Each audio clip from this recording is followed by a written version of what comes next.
I'm Linda Habak, and this is Build Beautiful. This isn't just a podcast about design. It's about the people behind the work and the truth behind the journey. The quiet pivots, the bold decisions, the failures no one sees, and the moments that change everything. Each episode, I sit down with architects, designers, developers, artists, and creative entrepreneurs, not to talk about success, but about what it takes to get there. The process, the doubt, the grit, the heart. If you believe in creating with meaning and living a life with intention, then you'll feel right at home here. Welcome to Build Beautiful, where design meets depth.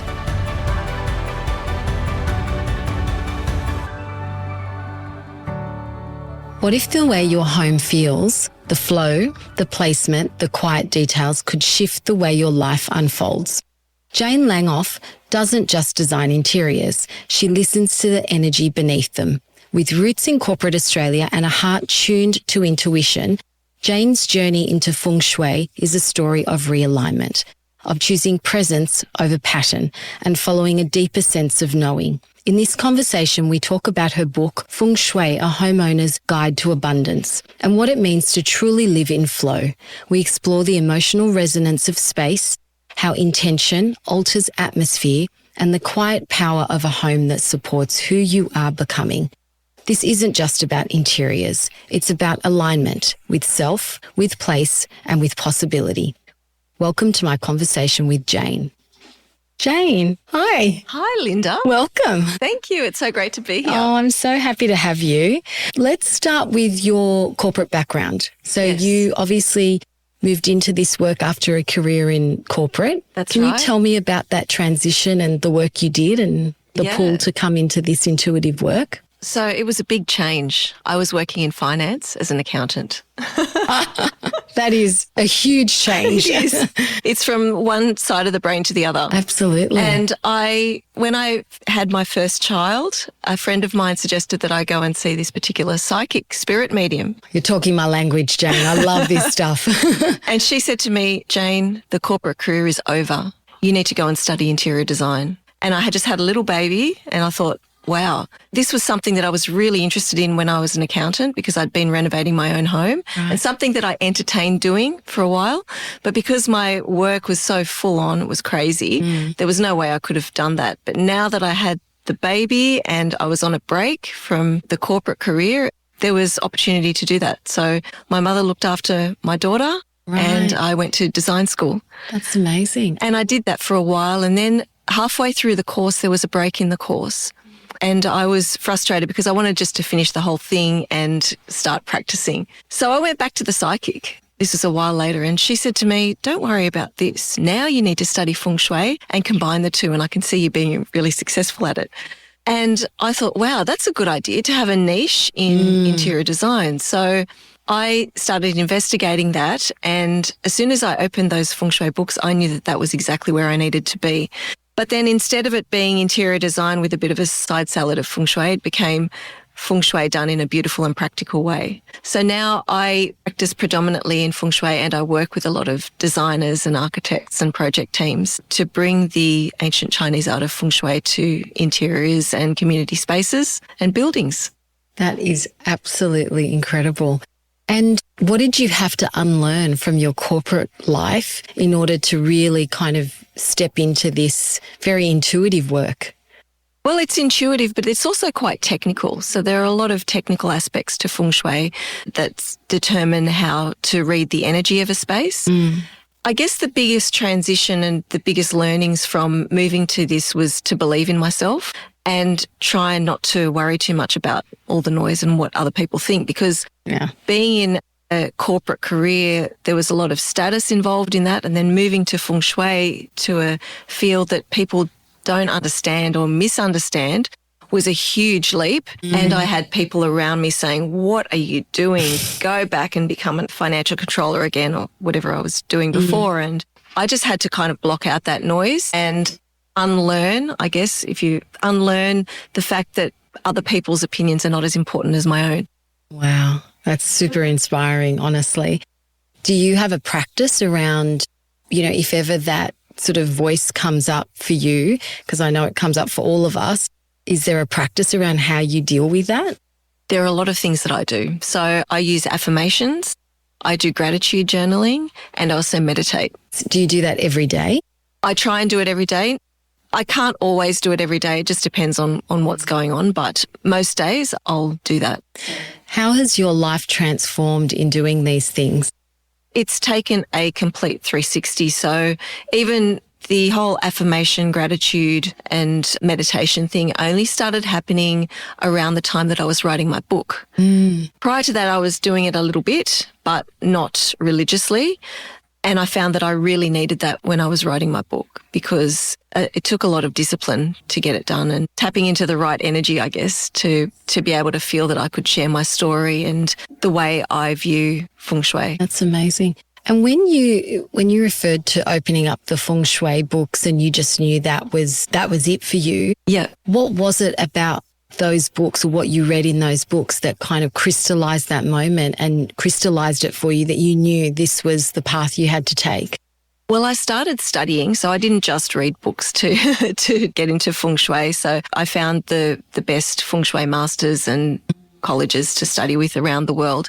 And I just had this feeling that when I was there and when I was immersed in this new art, which was a new art to me at the time, that I really felt like this was my path.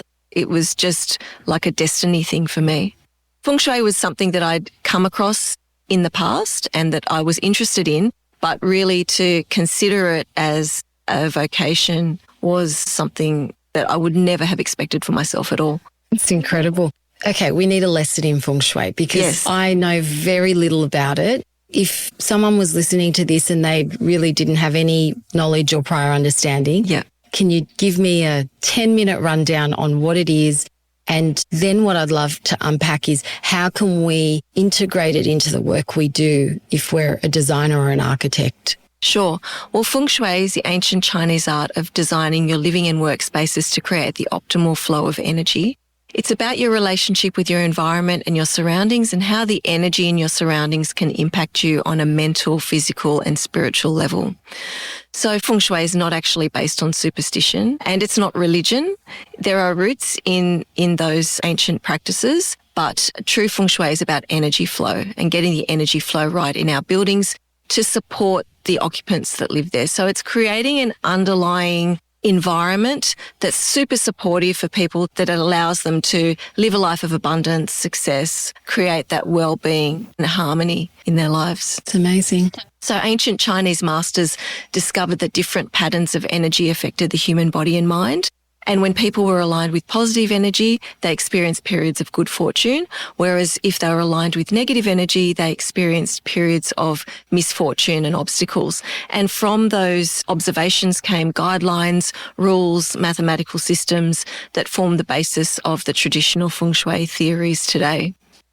So how are you applying all of that theory in practice on a daily basis?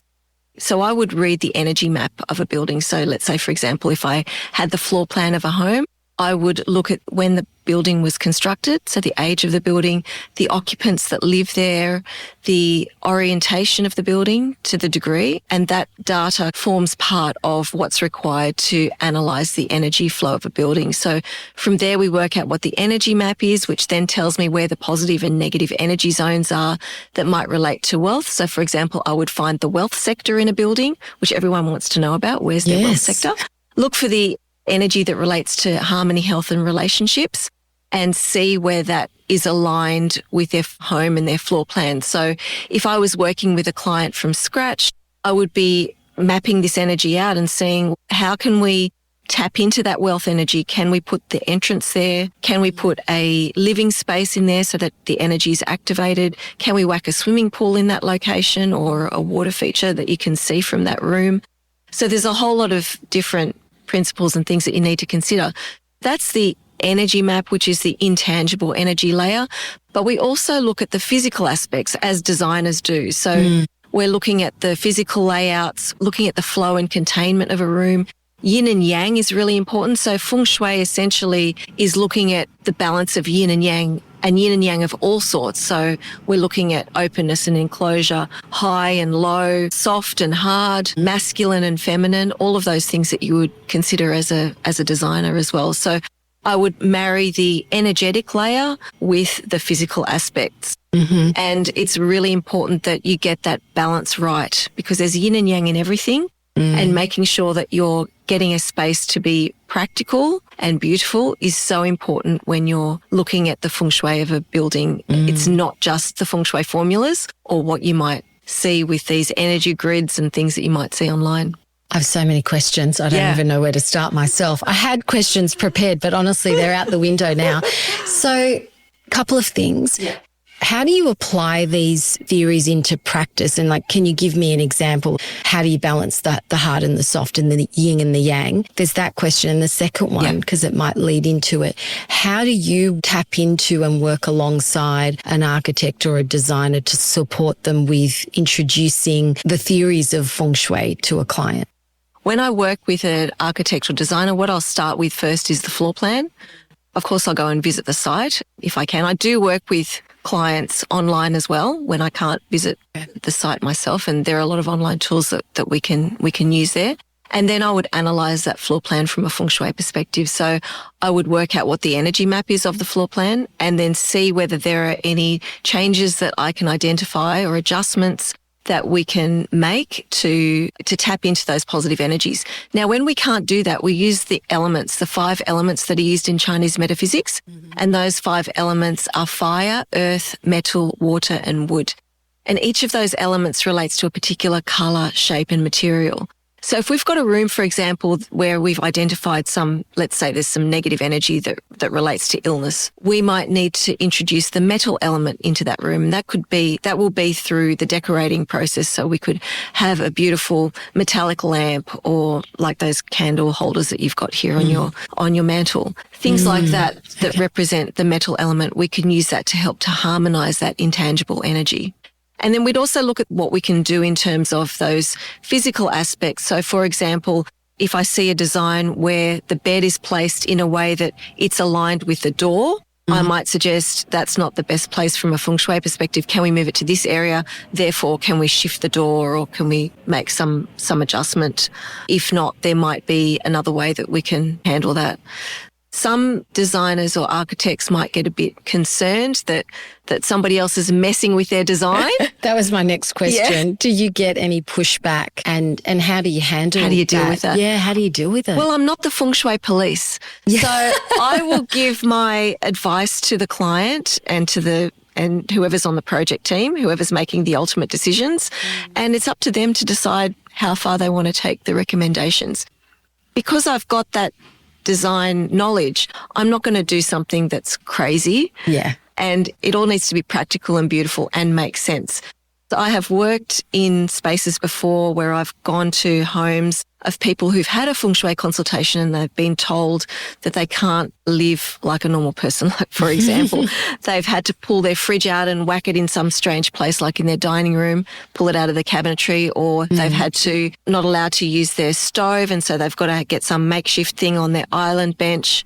I've worked with somebody who wasn't allowed to use their laundry tub, so they were washing their undies in the bathroom sink. So is that the craziest thing that you came across? Crazy things that I see like that.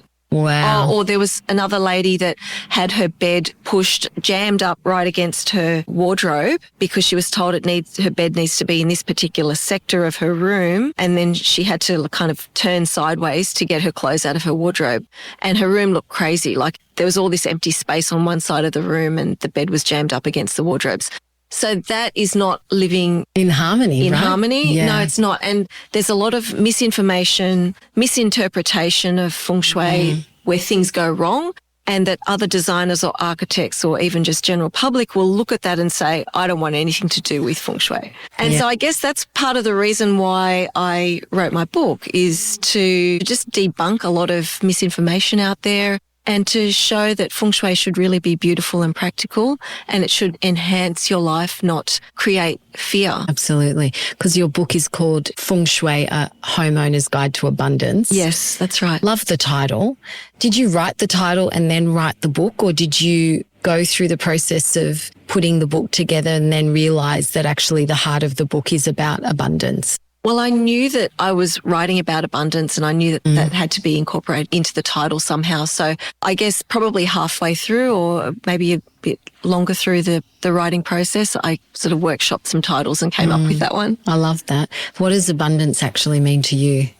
I think people think that abundance is just about money, but it's not just about money. It's also about living in harmony, about well-being. It's about health and living your best life, I guess. Yeah, absolutely. And what's your vision for your future with this work? My vision is that Feng Shui will become a mainstream consideration when it comes time to building and designing a space, and not just something that's very narrow and very niche because you've got Chinese clients. Because Feng Shui is appealing to many more people than just the Asian demographic. Yeah. Even though that's where the origins lie. I work with mostly probably non-Asian clients and people who are just interested in wellness and wanting to create positive energy and create a house that supports their well-being and their success. I love that, because I think as designers, that's our goal. We're looking at creating homes for people to actually support their soul, support who they are, their family, and to be the best version of themselves. So it's very aligned. The type of people that come to you, are they mostly coming to you and seeking you out? And who are they? What's their psyche or the driver? Yeah, so I work with homeowners. So homeowners will come and find me because they know that building and renovating is expensive and they want to get it right. Yeah. Or they might have had some prior experience or knowledge or ties to Asia where they've heard about Feng Shui.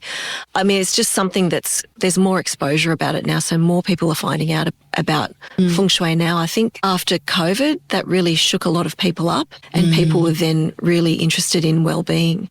And so with that push for well-being, I mean, wellness real estate is just huge. It's growing at over 20% each year, and it's like a multi-trillion-dollar industry now. Feng Shui is very much aligned with that. So I work with developers, I work with people in property who know that Feng Shui is important to a lot of people in the community. And regardless of whether they think they may believe in it or not, that it's important to so many people, and you want everybody showing up to your auction when it comes time to sell. Yeah, absolutely. So why not consider it when you're designing a space? Many years ago, we sold a house. We lived in a house in Drummoyne, and the number was 44. Oh, yeah. And the agent said, it's not going to sell. And the other damning thing was, from a Feng Shui perspective, was our front door opened out and you could see right through to the backyard. Yeah. So there was a glass door and there was nothing stopping the energy. And so everyone kept saying, all your abundance is just flowing right through the house. That's right. It's energy leakage. That configuration is about energy leakage. And it doesn't necessarily mean that, it's about sort of wealth coming in and wealth going out straight away. And there are things that you can do to slow that energy flow down. Can you give me some examples? Yes, absolutely. So I get asked about this all the time, and that is one of the big Feng Shui no-nos, I guess, when you're designing a house. If you can avoid having that front and back door aligned, what you want to do is you want the energy to meander through a property rather than move too quickly in straight lines. So that's the principle that we're trying to achieve here. And when you've got that front and back door alignment, it moves too quickly out. So we need to slow that energy down. And how can we do that? Well, we can have beautiful pendant lights along the hallway. You could have artwork down the walls. You can have a gorgeous console table with some accessories on it that is like a drop zone, that when you walk in, that makes you stop and put your keys down and appreciate a beautiful artwork above it, or a gorgeous sculpture or some flowers. You can have a round rug, for example. You could have a runner that goes from the front to the back. So there's a lot of things that you can do to slow that energy flow down. So basically things are holding energy. Material things are holding energy. Yeah. And can it be negative energy as well as positive? Absolutely. So in Feng Shui, we work with qi, and qi can be used, I guess, in English interchangeably with energy, but it's more than that. So The way I learned about qi was that qi is matter, which can be things that you can see and feel and touch, physical things, and also formless. So form, as in something that's physical, and formless things, which can be like emotions, for example, and their potential to become. So, for example, you're sitting on we've got a chair here, for example. I can show you that chair and say, come and sit on this chair, and it can be a really nice thing. Or I can pick up the chair and throw it at you, and it's not a nice thing. So it's about the potential as well as what it actually is in its matter state. It's about harnessing the energy flow, making the most of the positive energy, reducing the negative influences. So something might be positive to you but negative to another person. So it could be an unwanted gift, for example, that was something that could have been beautiful energy to some person, but you hate it. So if it's in your home, you don't want to be having that sort of stuff around you that creates a negative vibe, I guess. Do you ever, or have you gone into a home and you felt the negative energy immediately? And do you then share those thoughts with the people around you? Like because you must be analysing even subconsciously spaces all the time. So how do you manage that? I don't give information out to people unless they ask for it. Sure. So if somebody asks my opinion on something, then I'll share it in a diplomatic way, but I won't say, I've walked into your house and it's a disaster. It's Feng Shui. Oh, that's the best. Feng Shui. I love that. I'm going to use that. That's so, so good. Can you give me a couple of other examples of, I guess, just interesting things to really kind of harness this idea of Feng Shui? And as a designer, what are some things I need to think about or look out for other than the obvious things? Yeah. There's so many. There's so many things. Good. And they're all the time in the world. So we don't like to have the front door in a direct alignment with the stairs if possible. Now, hard to move that once the place is done, but I get calls from real estate agents all the time saying, Jane, we've got this property, it's not selling very well, and the front door is aligned with the stairs. What can you do about it? And I say to them, well, why didn't you call me 2 years ago when you were planning this place? We could have avoided it. Jane, I wish I had known this. Every one of our property developments, the front door is aligned to the stairs. Yeah. Every one. Yeah. Oh, this is like my mind is blown. Yeah. I'm going to have to call you from now on. Yeah. So, well, there are things that we can do to help. Okay. So again, it's about slowing that energy flow down because you've got the stairs aligned with the door and the wealth flows straight out. Right. Okay, it's seen to be that. So what do we need to do? You can hang a pendant light again in the foyer, perhaps. You could put a round rug on the floor or have some interesting flooring in the foyer area. You could have some pictures either going up the stairs or artwork on top of the stairs. So there are different things that we can do to help to mitigate that. But yeah, the ideal is not to have it in direct alignment, if that's possible. The other thing is about flow and containment in a space. So we like to have a balance of openness and enclosure. And I think COVID really taught us that. When people were living in fully open plan houses, it was very difficult for people to do their schoolwork and to work and to concentrate because there was too much noise. Having a space where parents or people who don't like the noise can retreat to is really great. And then also looking at the containment of spaces. So let's say, for example, bedrooms. Okay, I see this a lot where we've got bedrooms that are open, humongous spaces where the beds are open onto these resort-style bathrooms where there are no doors between bedrooms and bathrooms. Not ideal from a feng shui perspective. So okay when you're going to a resort, but not the best if you can't close it up. And the reason is that from a practical perspective, if you've got people living in a home and they want to get ready at different times and one person wants to sleep, it's pretty noisy and disruptive. So there's that. But generally speaking, from a feng shui perspective, we don't like to have the door of the bathroom opening onto the bed. So you want more of that, I guess, that sense of enclosure. So if you're standing at the door of a bedroom, the ideal is to have the bed in the space that's diagonally opposite the door with the bed head against a solid wall. Right. Ideally not with a big window above it. Little windows or those sort of skinny windows. Highlight windows. The highlight windows can be okay, but ideally you want to have the bed against a solid wall in the space that's diagonally opposite the door because that gives you a sense of protection and security. You can see exactly who's coming in. You've got that support behind you. Talk to me about open spaces with kitchen, living, dining, which lots and lots of homes these days have that floor plan. Yeah. What are your thoughts in relation to that with Feng Shui? Well, I'm a big fan of the open living kitchen sort of concept. As long as there is a space for people to retreat to as well, so that it's not the whole place isn't open, just to create that balance where the energy can really settle and where people can feel comfortable in quieter spaces. When you're designing the layout of furniture, I like in a living room, I like that L-shaped configuration like we have here, L-shape, U-shape, Z-shape, rather than the situation where you've got the two big sofas opposite each other, creating that, I guess, more of an oppositional sort of energy.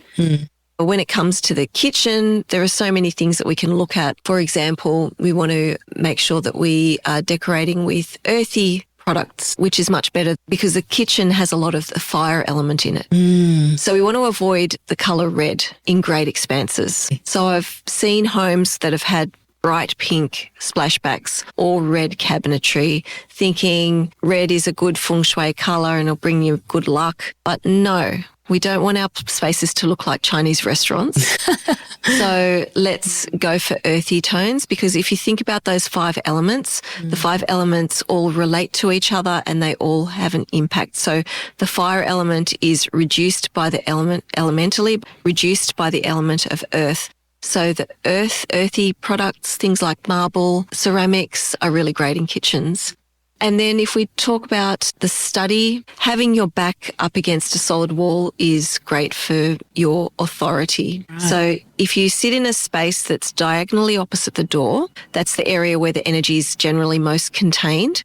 So have your desk there. If you have enough space where you can have your back towards a solid wall and a view to the door and also a view to nature out a window, then that's really great for your creativity, and that's a really good feng shui arrangement. Perfect. Also, if you can't have a view out to nature, then at least having a plant would be a good thing. So plants are great to have in living spaces. I tend to keep them out of bedrooms because they can bring a bit of yang active energy to a room that should otherwise be more peaceful and quiet, as mirrors are as well.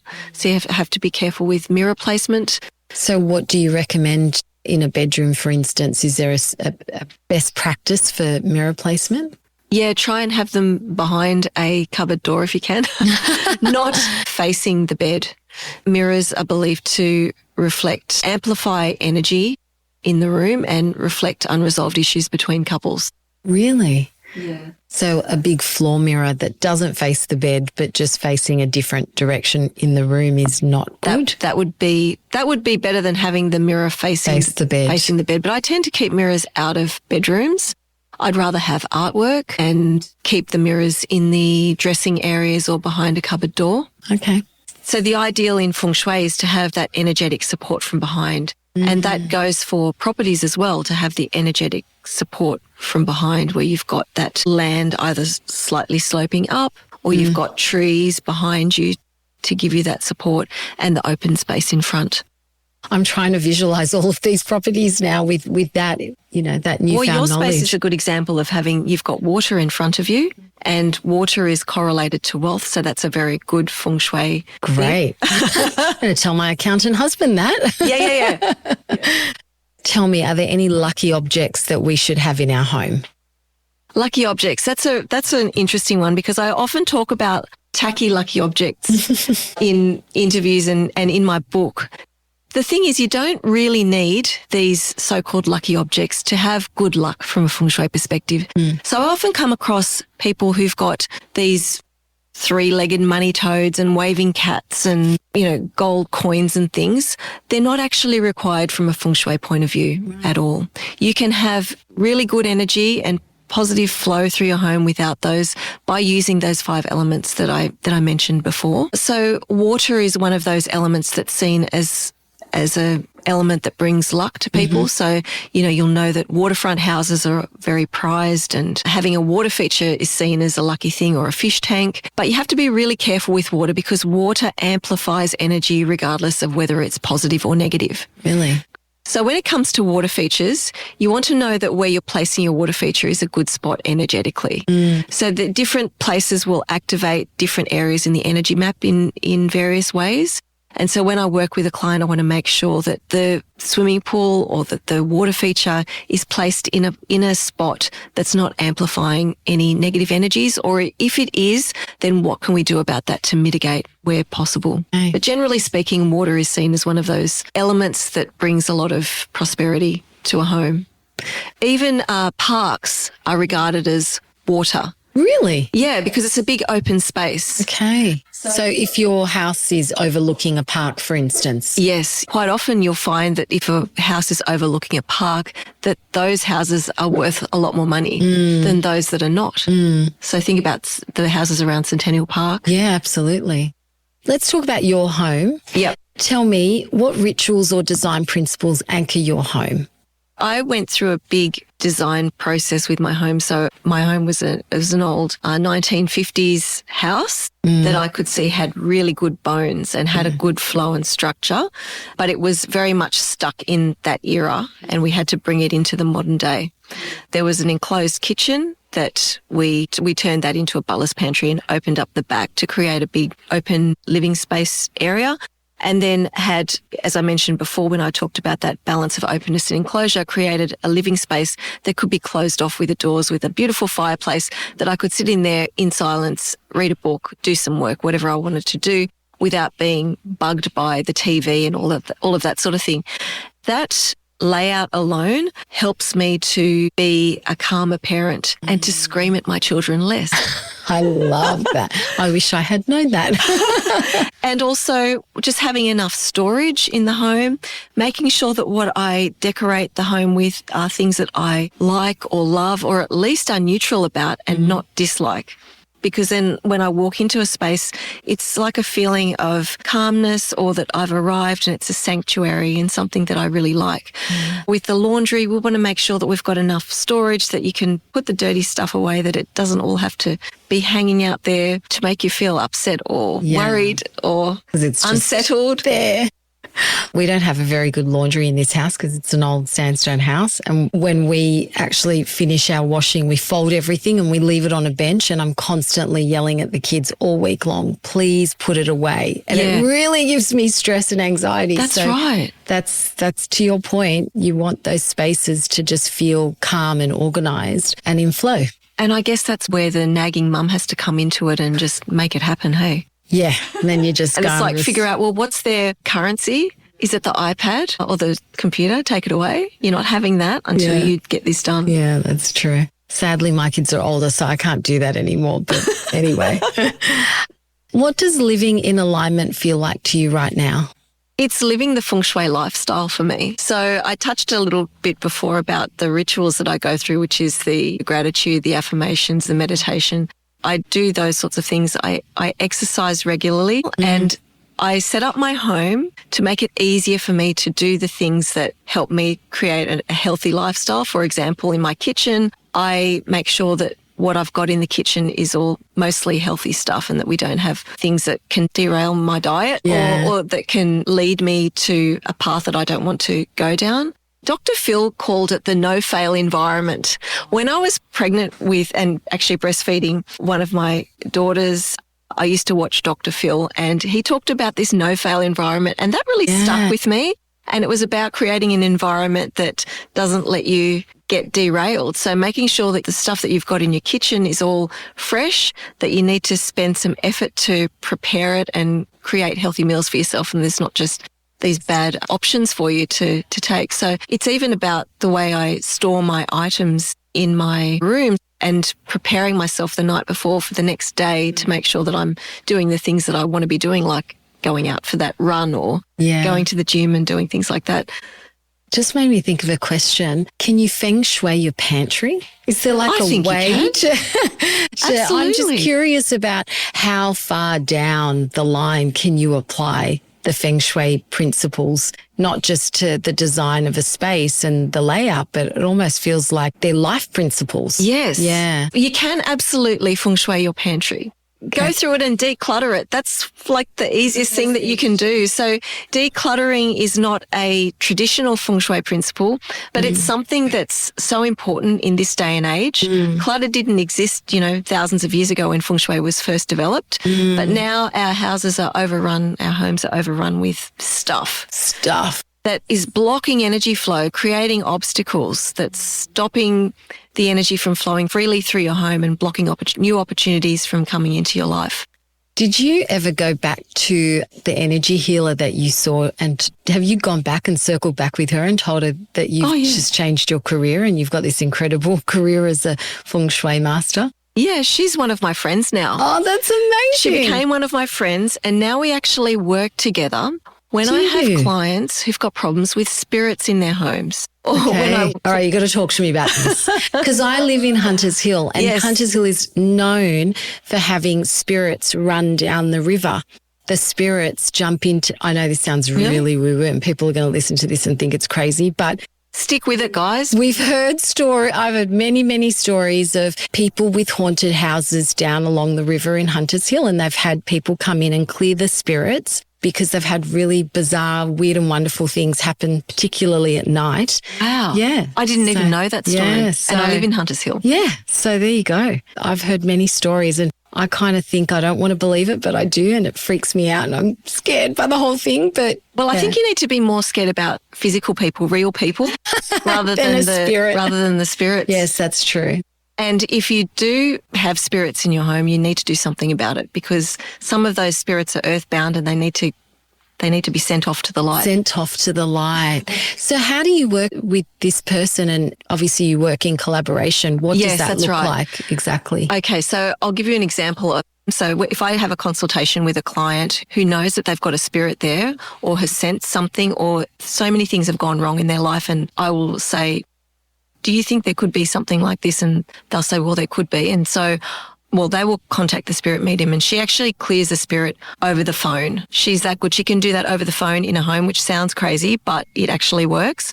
But when we have development sites that we work on for commercial clients, we have to be there in person together. Right. I'll usually be there with the sage, burning the sage, because that anesthetizes the spirits, and then she connects with them. She said it's like a radio station where she talks to them, and she can talk to them and hear their stories, and then she sends them off. But extraordinary experiences working with her over the years, because I didn't really think about spirits before I was doing this, and especially when I was an accountant, it was not something that I thought about at all, except being a bit scared by dark spaces and things. But since I started working with her, just so many stories that I got from the clients just made me believe that this is a thing. Is there one story in particular that cemented this for you, like the belief in this for you? Can you share it? Yeah, I will. And it happened in my own home. Tell me everything. So when we first bought our home, which was an old 1950s home, the people that had been living in there were there for 60 years, and they had a big family. The only occupant that was left there was the mum, the matriarch of the family, the grandma. And she sold the place and then moved out to a retirement home. There was this particular smell that was in one part of the home in the front room that would not go away. And no matter how hard we tried, got the carpets cleaned, pulled the curtains down, did whatever we could, and this smell would not go away. When I spoke to Kerry, the spirit medium, my friend, she said to me, you got a spirit in your home. This was just over the phone. She detected it. You got a spirit in your home. We got to clear it. And I'm like, what? And she said, yep. She said that it was the spirit of the husband who had died, and he'd actually died in the room. Really? And that he was confused and he didn't know where his wife went and who are these people. That was what the smell was, apparently, because spirits can manifest in different ways, and persistent smell that won't go is one of them. Anyway, she cleared him out of the house, and she said to me, do you notice anything different now? And I said, no, I couldn't tell. I wasn't that attuned to those sorts of energies. We went off to lunch. We came back and she'd dropped me back at home, and then I walked into the room and that smell had completely disappeared. I was gobsmacked. And then my husband came home a few hours later and I brought him to the room. I said, what do you notice different in this room? And he said, the smell's gone. And it was just bizarre that this smell had completely gone away after being around there for months and months. There's been another incident where apparently I brought home a spirit from a building site and he was in my teenage daughter's bedroom because there was this smell of BO in her room.